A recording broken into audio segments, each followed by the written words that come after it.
இன்னைக்கு வரைக்கும் நான் வாழ்ந்த வாழ்க்கையை பாடமாக முன்னாடி வைக்கிறேன். அரசியல் சுத்தம் செய்ய வேண்டும் என்பதற்காக ஒரு வேலையை விட்டு வந்தேன். பேட்ச்ல என்னுடைய ரேங்க பாருங்க. ஐபிஎஸ் பேட்ச்ல நான் கடைசியெல்லாம் வரல. என் ரேங்க போய் பாருங்க. 2011 ஐபிஎஸ் பாஸ் அவுட்ல ரேங்க்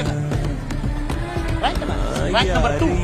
அத்தனை பேர் ரேங்க் நம்பர் 2ல நீங்க 150 பேர் இருக்கக்கூடிய ஐபிஎஸ் ஆபீசர் இருந்தா இந்தியால எங்க போவீங்க? அது உங்களுக்கு எதற்காக 9 வருஷத்துல விட்டுட்டு வந்தேன் அது எனக்கு தெரியும்.